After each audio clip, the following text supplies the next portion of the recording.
Welcome to the Montrose Manor How To podcast series. In this series, you will learn more about treatment of eating disorders and how to support your loved one, friend, family member, or child in transitioning back home after their treatment at Montrose Manor. It helps to provide an understanding of the skills, tools, and processes that they go to, and also give you guidelines and practical strategies to implement in the transition home. The podcast is recorded by the Montrose Manor therapeutic team, and the voices you will hear are those of Madeleine van den Berg, occupational therapist, Firdaus Ahmad, occupational therapist, Lisha Mostert, registered counselor, Megan McCall, clinical psychologist, and Diane Iverson, the dietitian. We hope that you enjoy the recording. Please, if you have any questions or any follow-up processes, please join our parent support group or email one of the therapists to guide and direct you.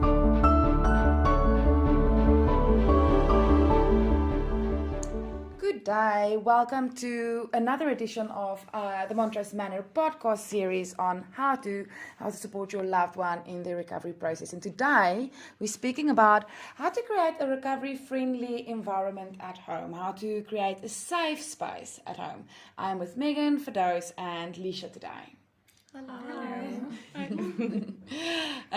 It's funny for us because we speak all the time and then we speak about this again, but it's definitely topics that we love to speak about. Guys, let's speak about this. First thoughts that come to mind when we speak about recovery-friendly spaces. Sure, I mean, I think there's so many components and yeah, I think it's difficult for, just when your loved one is coming home, I think it's difficult for parents or other family members to know exactly how to support your child or your loved one. But I think, there's a lot of different components to it. I mean, the first thing that's sort of coming to mind for me is the day that they come home, and what to expect. I mean, I think creating sort of a calm environment for them to come back to is probably the first thing. So I think sometimes our loved one has been in clinic and we are excited and we want them to know that they are loved, and we maybe have family members there and everyone that's sort of missed them, but I think that can be a little bit overwhelming.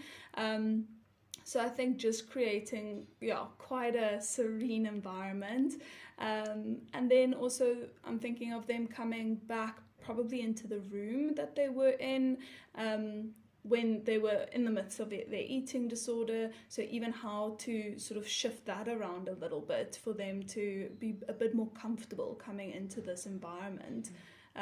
So even on that point, sometimes we encourage, and you can speak to your loved one about this, but maybe moving some furniture around. It's difficult if I need to come back to the room in which I was so in the depth of my eating disorder to see all of the same things. So being able to just create a bit of a new environment, even if it's just changing furniture, is a good place to start. I'm almost wondering if you're listening to this podcast, you might need to pause and quickly go and get a notebook because we might share quite a lot with you. Let's stick with that for a little bit and then we can explore the rest. Firdaus, Megan, first days back, do you agree with Lisha? What are you thinking about the first days back and that first entry back into a home? How do we make it safe? I think there's a lot of nerves. Your child or partner, loved one has been away for 6 weeks, 12 weeks. They've been doing therapy every day. You're not quite sure what to expect. And to just calm yourself as well and sort of trust that they've done what they needed to do.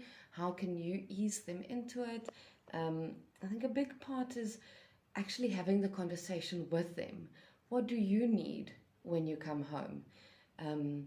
I think another big part, you'll be going through the recovery plan in their white file with them. And part of that plan will be planning for the return, what needs to be shifted in the room, but then also what are some of the more practical things that we need to do. What kind of structure do you need, especially in the first day, the first week, and early recovery? And with the structure then comes a couple of points. Like, for instance, you're not going to weigh yourself. No scales, actually. Um, The mirrors, take them out to the room. We usually say to the younger clients, you can make it a fun activity, spray the mirror, do something, but just take it out of the room because it's just so easy to give into that body checking. Decorate the mirror, Yeah. make it an art project, paint it, put sticky notes Sticky on notes, it, yeah. or Yeah. stickers. So hang on, are you now saying that we are changing all of the rooms, all of the mirrors in the rooms? What are we doing? How much are we changing this house around now? I think in the child's room. So I would be very mindful if, for example, if my child has their bedroom and an attached bathroom, I would maybe in the bathroom I'd put stickers on it and allow them to put the stickers on, make it a fun activity. And then in the bedroom, for example, if you have a floor-length mirror in your bedroom and you get up in the morning, for a client that's in recovery, that's very triggering, and we obviously want them to not body check and look in the mirror because they are just so conscious of their body. So being able to paint the mirror in their bedroom so that it's almost not easily accessible. Obviously the rest of the house, we are not expecting you to renovate your whole house and take out all the mirrors. I think just limiting, especially in the child's or loved one's room, can be helpful. I actually had a client that used the spare bathroom to go and purge in, and it was part of the discharge plan to lock that bathroom.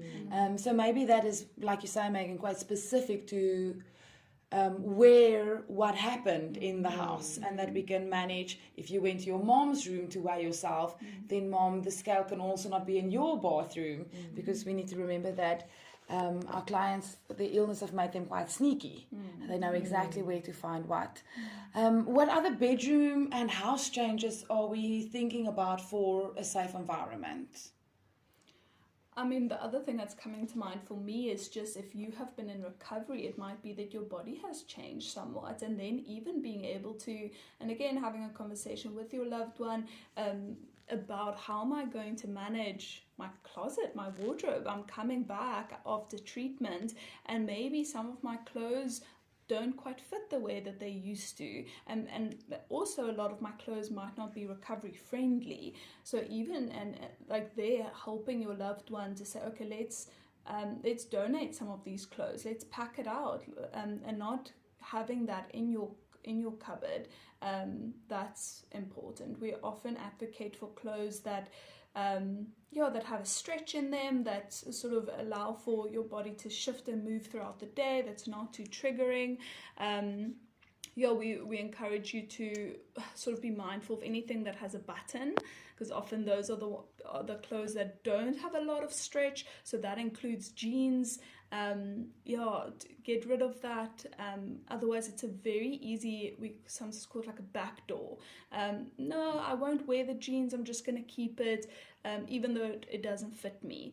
And that really, the eating disorder likes holding on to that. So, supporting your loved one to get rid of that and make it some, just quality time together. But not holding on to those pieces. The jean, I just want to add to that, the jean or something that's tight or with buttons can also then often it's used as a measuring tape, body checking. So that sounds very important, to really help them with that and do that kind of in collaboration with the loved one and the therapist pre-discharge and start to plan those things. What about the kitchen? Are we locking the cupboards? What are we doing there? What should change and be different in the kitchen space? I think initially we advocate that the client stays out of the kitchen because, going into the kitchen, confronting that space can be triggering for clients. We usually say hand over that control to your loved one unless you actually need to. Sometimes we do have adult clients who have to go home, and that's then again a whole different conversation about having the accountability. I'm also thinking about the types of food that are there. So for instance, some families might like different kinds of foods that are sugar-free or low calorie or low fat milk and things like food, and that's not something that our clients can have again at all. So where do you put that? And perhaps, you don't have to change your diet, but they do have to, and it might be just actually to help them feel more safe to remove that from the kitchen. Something that I'm thinking of is, as your loved one comes home, what will be kind? What will be kind to do? It will really be kind to take away the low-fat yogurt. Yeah. It will really be kind to have enough snacks available. I think it also really be kind to take away anything that they used pre-eating to measure, or the very specific spoon, or the very specific cup that they've used. And because those are the it goes back to the back doors. And I think water bottles as well. It's Big a really thing. Big thing. Hang on, guys. Let's just quickly explain to everyone listening what we mean when we say back doors, because this is actually really a backdoor conversation. Yeah, so backdoors is sort of anything that, like the example we used earlier, if I'm holding on to a pair of jeans that fit me in my eating disorder, and I'm sort of justifying it for myself, and I'm saying, no, but I'm not going to wear it again, I'm just holding on to it, that is a backdoor. So it's all of these things that you can, I almost want to say, justify and explain and rationalize why it's not problematic, but it is holding on to something that is actually very much linked to the eating disorder. So it's almost that, being able to fall back into these sort of subtle patterns. Yeah, the ED's voice is very slick, and backdoors is a little bit like the slippery slope. There's almost under the radar things that the ED slick voice can just go, oh no, I'm just doing this, and just keeps the door open to slide back into the ED. And here we are often speak about the practical things. I'm referring to it back to like what you guys said about if there's a mirror or a scale or a water bottle, it's really too easy for that voice to listen to it and slip down that path again. Apart from then the practical shifts and the, like taking away the scales, taking away the measuring cups, doing all of that, shifting the food in the cupboards around, is there any like stuff that we should say, not say? Is there any emotional things that we can do to make the home a recovery-friendly and safe environment? I think a big one, like I said, if you're having fat-free foods, take that away. But perhaps as a family member, you're training for an event, running, exercising, or you're wanting to be on a diet in a healthy way or not, but that perhaps don't have that conversation with your loved one that just came out of the clinic or has an ED. Have that conversation then with somebody else, because it can yellow talk. That's part of yellow talk. Yes, yellow talk. Let's speak about yellow talk, because we hear about it. There's a whole podcast dedicated just to yellow talk, but a quick summary. I think yellow talk is just that conversation that is quite triggering for clients. The talks about body changes. Oh, you're looking bigger. That can be quite triggering. Or sometimes some clients will say you're looking healthier. Food portions, the contents of the food. Oh, that's so oily. That sends the clients down, a whole different headspace where they start thinking about calories, and so it's really triggering for clients. So anything that's really speaking about food, weights, exercise, those are the things that we want to avoid. And I think it's tricky because it comes in so subtly and so quickly in our everyday language. For example, if I had a meal and I'm saying, oh, now I'm so full, that can be quite triggering. So just refraining, and obviously the intention is not for everyone to walk on eggshells, but just, again, I think like Marlene said, just to create a kind environment that's just slightly easier for the loved one. So just refraining from these conversations. And like we also said, if I'm going to go for a run, to be mindful, am I coming back and saying, now I've worked up an appetite, or now I really deserved this dessert because I exercised for an hour earlier today. That is all very, very difficult and quite triggering for someone with an eating disorder. So just being sort of mindful of that yellow talk. And the other place what not to talk about, but then in meal times, specifically during meal times, to actually have distractions and different conversations or playing a game during mealtime and not have any difficult conversations during mealtime specifically. To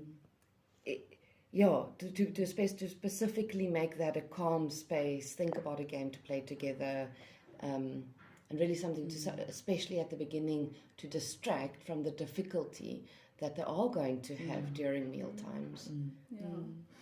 And then I think the other thing coming up for me is just having sort of a team in place for your loved one, to have a therapeutic team in place.